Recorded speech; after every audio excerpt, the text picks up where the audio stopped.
All right, let's jump into it. I think I got Let's a do good it. one for you today.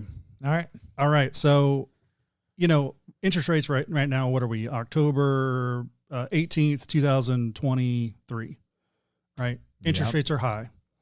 High compared to where they've been the last 15 years. Correct. Yes. Yeah, that's a good precedence, I think, for the conversation. But the question is, you put yourself in the shoes of a small business owner. You're trying to expand. Maybe you're looking to expand in terms of like new real estate, but you're like, I don't know if I should do that because, interest rates are high. I'm going to just wait till they come down. Yeah. Right. I think there's some flaws in that thinking. And that's what I kind of want to explore is, should a business owner kind of pump the brakes a little bit and say, yeah, I'm just going to wait? Or should they just continue to grow their business and look for real estate? So I wouldn't say I go back and forth, but I think when you borrow money, you have to have the same mindset regardless if rates are low or high, because it's not your money and the ultimate is to pay it back.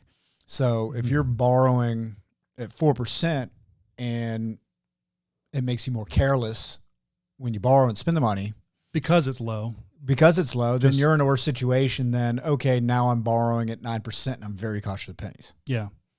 So, and the one benefit that I do like is when you are borrowing at a higher rate, so 8%, and you want to pay down, you're more cautious to pay more on principal because you're like, okay, I'm going to pay less interest. So that $1,000, extra $1,000 in payment, will save you what, $80 the first year in interest at 8%. Right. And then compounded, in 10 years, it saved you $800. Right.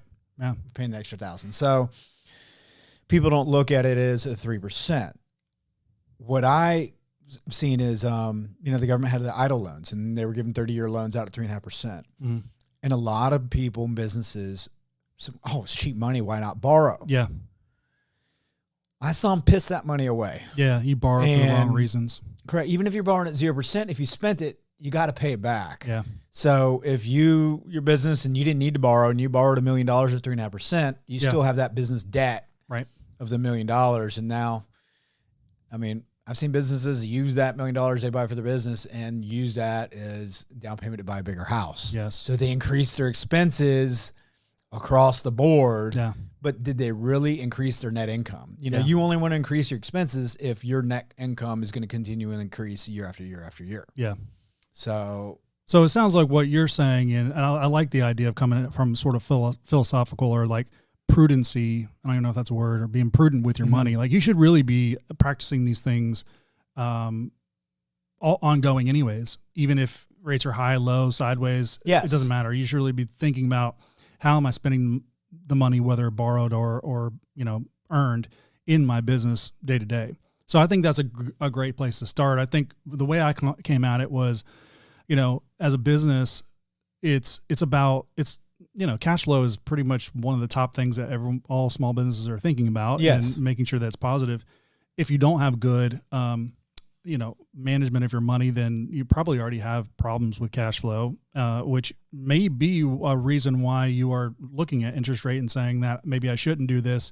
So in a way, you kind of feel like you are being prudent because you're not taking a high interest loan. Yeah. But really, it's like, well, if you had good cash flow and other things were in line, then the interest rate would be a lesser issue. correct. So, Because now too, if you're prudent, you have low debt to income and you're able to borrow, maybe now you can pay off terms quicker.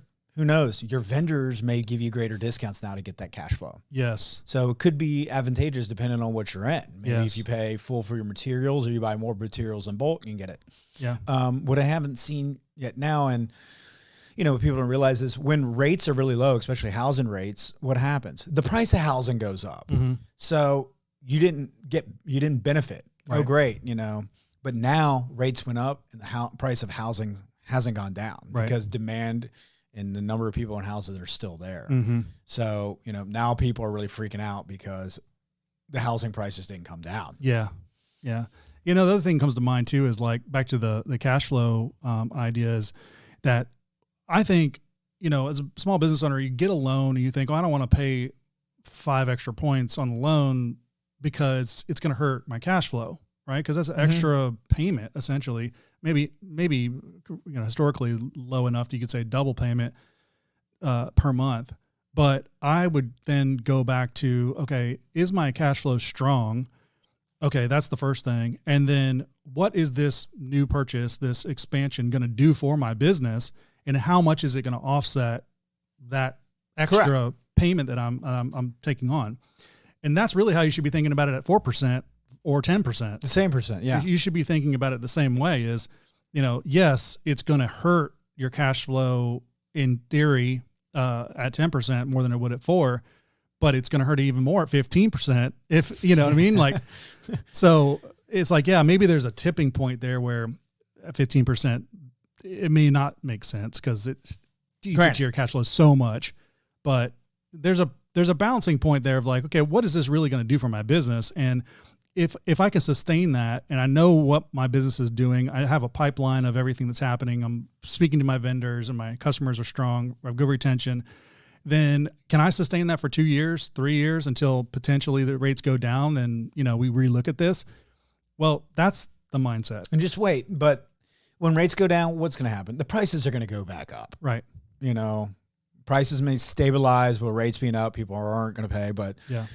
If rates are staying at this way for several years, and if they go back to that historical zero level, what's going to happen? The price of everything's going to go up, and you didn't get it. You didn't get anywhere. Yeah, you're gonna. It's artificially that you made more money. Yeah, sort of. Didn't. It's sort of like if you have your house, you're like, oh, I could sell my house for so much more but you got to go buy a house. Correct. Everybody's got to live somewhere. Live in a van down by the river. I mean, I know some people want to, and that's a big thing these days. But if you sell and it's not to go live in a retirement home or in downsize, a van, then you are gonna get hit on the back end too. Yeah.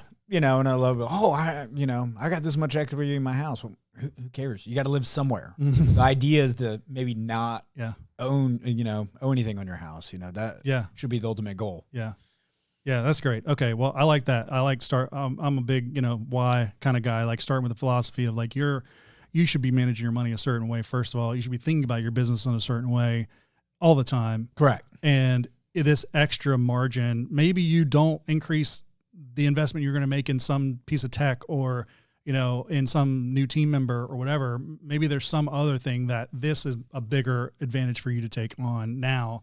And then once it works itself out, you can add those other things, prioritizing. Correct. It's still cash flow. Look at your total obligation, your total payment, what's coming out, your expenses, and nothing changes. Yep. As far as the way you should look at borrowing. That's right. Yeah. Cool. On to the next one. Let's do it.